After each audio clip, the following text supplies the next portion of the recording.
Yesterday courier private limited. Domestic international cargo உங்கள் இல்லம் தேடி வந்து கொரியர் புக்கிங் டெலிவரி செய்து தரப்படும். இன்றைய தலைப்புச் செய்திகள். மொந்தா புயல் நாளை தீவிர புயலாக மாறக்கூடும், வானிலை ஆய்வு மையம் தகவல்.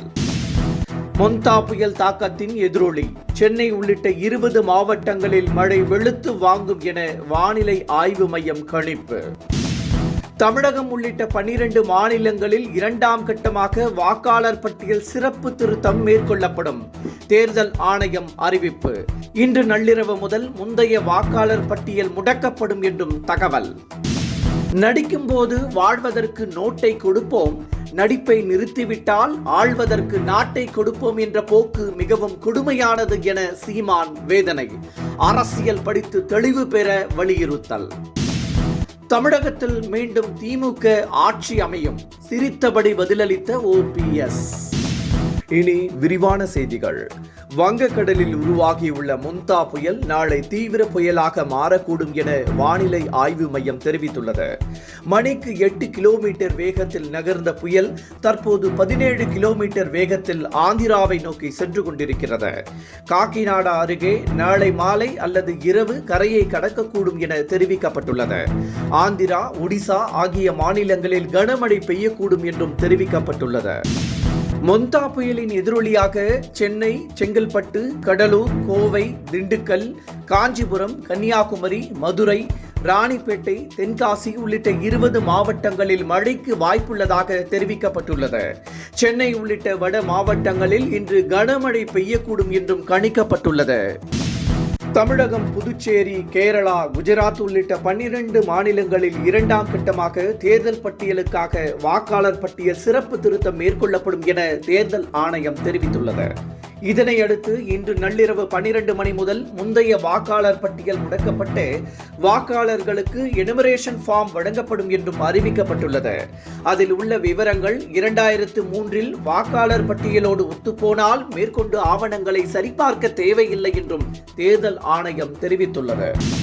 தமிழ்நாடு முழுவதும் வாக்காளர் பட்டியல் சிறப்பு திருத்தம் மேற்கொள்வதற்கான காரணங்களை தலைமை தேர்தல் ஆணையர் ஞானேஷ்குமார் கூறியுள்ளார். 1951 முதல் 2004ஆம் ஆண்டு வரை 8 முறை மட்டுமே SIR நடத்தப்பட்டதாகவும், கடைசியாக 21 ஆண்டுகளுக்கு முன்னர் 2022 முதல் 2024ஆம் ஆண்டு வரை நடத்தப்பட்டதாகவும் அவர் கூறியுள்ளார். எனவே தேர்தலுக்கு முன்னர் தற்போது வாக்காளர் சரிபார்ப்பு அவசியம் என்றும் தலைமை தேர்தல் ஆணையர் ஞானேஷ்குமார் தெரிவித்துள்ளார். கரூர் துயரத்தில் பாதிக்கப்பட்ட குடும்பத்தினருக்கு நடிகர் விஜய் ஆறுதல் தெரிவிக்கும் நிகழ்ச்சி மாமல்லபுரத்தில் நிறைவு பெற்றது. பாதிக்கப்பட்ட மக்களிடம் கோரிக்கை மனுக்களை அவர் பெற்றுக்கொண்டார். உயிரிழந்தவர்களின் குடும்பங்களுடைய கல்வி, மருத்துவ செலவுகளை ஏற்பதாகவும் வேலை வாய்ப்பு ஏற்படுத்தி தருவதாகவும் நடிகர் விஜய் உறுதியளித்துள்ளார். வரும் 2026 சட்டமன்ற தேர்தலில் திமுக வெற்றி பெற்று மீண்டும் ஆட்சியை பிடிக்கும் என OPS கூறியுள்ளார். இது குறித்து மீண்டும் செய்தியாளர்கள் கேட்டதற்கு, அதிமுக பிரிந்து கிடப்பதால் திமுக ஆட்சி அமைக்க வாய்ப்புள்ளதாக பதிலளித்தார். அப்போது செய்தியாளர்கள் திமுகவா என்று மீண்டும் கேட்டதற்கு, மக்கள் அப்படித்தான் பேசிக்கொள்கிறார்கள் என்று OPS சிரித்துக்கொண்டே கூறினார். நடிப்பதற்கும் வாழ்வதற்கும் நோட்டையும், நடிப்பை நிறுத்திவிட்டால் ஆள்வதற்காக நாட்டையும் கொடுப்போம் என்ற போக்கு கொடுமையானது என சீமான் தெரிவித்துள்ளார். இதேபோல் எங்கேயும் நடக்காது என்றும், தமிழ்நாட்டில் மட்டும்தான் ஏன் நடக்கிறது என்றும் அவர் கேள்வி எழுப்பியுள்ளார். அரசியல் என்பது வாழ்வியல் என குறிப்பிட்ட சீமான், தம்பி தங்கைகள் தெளிவு பெற மூத்தவர் என்ற முறையில் கேட்டுக்கொள்வதாகவும் சீமான் கூறியுள்ளார். சென்னை போயஸ் கார்டனில் உள்ள நடிகர் ரஜினிகாந்தின் வீட்டிற்கு திடீரென மிரட்டல் விடுக்கப்பட்டதால் பரபரப்பு நிலவியது. இது தொடர்பாக DGP அலுவலகத்திற்கு இமெயில் வந்த நிலையில் அவரது வீட்டிற்கு போலீசார் சென்றனர். எனினும் ரஜினிகாந்தின் வேண்டுகோளை ஏற்று அவர்கள் சோதனை நடத்தவில்லை என கூறப்படுகிறது. 2 வாரத்திற்கு முன்பு இதேபோல் ரஜினிகாந்த் வீட்டிற்கு வெடிகுண்டு மிரட்டல் விடுக்கப்பட்டு பின்னர் அது புரளி என்பது தெரிய வந்தது குறிப்பிடத்தக்கது. தனது புகைப்படத்தை வைத்து AI தொழில்நுட்பத்தில் உருவாக்கப்பட்ட ஆபாச வீடியோ இணையதளத்தில் பரவி வருவதாக நடிகர் சிரஞ்சீவி கூறியுள்ளார். இது தொடர்பாக அவர் ஹைதராபாத் போலீசாரிடம் புகார் அளித்துள்ளார்.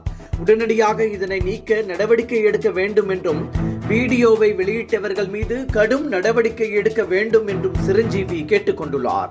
இது தற்செயலாக நடக்கவில்லை என்றும் தனது பெயருக்கு களங்கம் விளைவிக்கும் வகையில் பரப்பப்பட்டு வருவதாகவும் சிரஞ்சீவி கூறியுள்ளார். என்றும் உங்களுடன் மை இந்தியா. முக்கிய செய்திகளை உடனுக்குடன் தெரிந்து கொள்ள சப்ஸ்கிரைப் பண்ணுங்க, பெல் பட்டனை பிரஸ் பண்ணுங்க. என்றும் உங்களுடன் my India. Yesterday courier private limited. Domestic international cargo உங்கள் இல்லம் தேடி வந்து கொரியர் புக்கிங் டெலிவரி செய்து தரப்படும்.